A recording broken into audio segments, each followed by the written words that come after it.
Assalamualaikum warahmatullahi wabarakatuh. Perkenalkan, nama saya Hafsan Nur Karimah, NPM 21340216003 Prodi Manajemen. Di sini saya akan storytelling tentang Khairul Tanjung untuk memenuhi tugas mata kuliah kewirausahaan.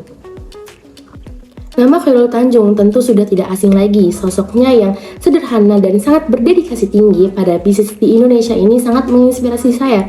Karena Khairul Tanjung ini lahir dari keluarga menengah yang dimana ayahnya hanya bekerja sebagai seorang wartawan pada masa Orde Lama demi membiayai kuliahnya.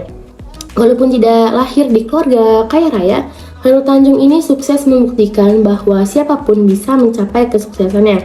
Khairul Tanjung melanjutkan pendidikannya ke jenjang perguruan tinggi, tepatnya di Universitas Indonesia, jurusan kedokteran gigi, yang lulus pada tahun 1987. Di dalam perjalanan menjadi salah satu orang sukses di Indonesia ini memanglah bukan dengan usaha yang mudah.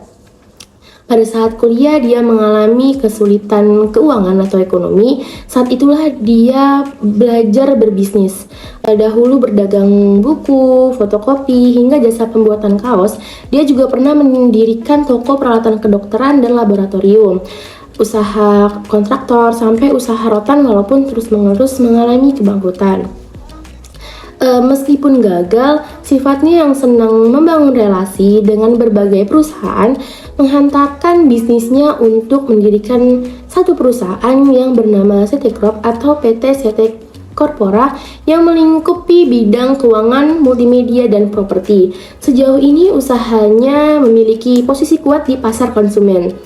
Bisnis Khairul Tanjung ini cukup dikenal dengan bergerak di bidang media penyiaran. CT Corp sendiri menaungi beberapa media kenamaan tanah air, sebut saja Trans TV, Trans 7, Detikcom, Transvision, CNN Indonesia, dan banyak lainnya. Selain itu, di sini juga dia lebih dari 50 brand bisnis yang berada di bawah naungan PT Corp ini. Dalam berbisnis, ia mengaku lebih suka mengakuisisi dibanding membangun usaha. Misal salah satu contohnya adalah akuisisi Bank Karman yang kini menjadi Bank Mega, akuisisi Carrefour, dan akuisisi Bank Harda Internasional yang kini menjadi Alobank. Baginya, akuisisi ini bisa memperluas ladang usaha dengan waktu yang lebih efisien. Selain itu, ia berinvestasi di maskapai Garuda Indonesia. Setelah pengalamannya yang banyak yang gagal di usaha pertamanya, tahun 1987, Khairul Tanjung bersama 3 orang rekan bisnisnya mendirikan PT Pariyarti Sindutama. Grup ini berfokus pada pembuatan alas kaki untuk ekspor dan genteng untuk industri perumahan dalam negeri, yang pada akhirnya Khairul Tanjung memutuskan untuk mundur dan berpisah dengan 3 orang rekan bisnisnya tersebut, di mana terdapat perbedaan cara pandang dan visi dalam melakukan ekspansi bisnis, lalu memilih mencoba kembali dari awal untuk membangun bisnisnya sendiri. Pada tanggal 1 Desember 2011, Khairul Tanjung meresmikan perubahan Para Group menjadi City Corp.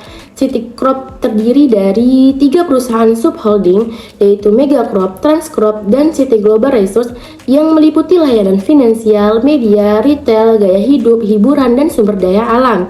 Perubahan nama perusahaan ini juga bersamaan dengan perubahan identitas perusahaan dan logonya. Diharapkan identitas baru ini menyematkan nama dan karakter Khairul Tanjung, yakni membangkitkan nilai-nilai optimisme dan kepemimpinan teladan untuk masa depan. Setelah cerita tadi, saat ini Khairul Tanjung, pemilik CT Corp ini berada peringkat kedua dalam daftar orang terkaya di Indonesia versi Forbes. Jumlah kekayaan Khairul Tanjung saat ini kira-kira mencapai 7,5 miliar dolar AS atau sekitar 110 triliun. Pelajaran berharga yang bisa kita petik dari seorang Khairul Tanjung diantaranya adalah di balik usaha yang giat dan berkelanjutan terdapat peningkatan hasil, dan gagal adalah hal yang biasa, namun yang terpenting bagaimana kita menyikapinya. Sekian dari saya. Wassalamualaikum warahmatullahi wabarakatuh.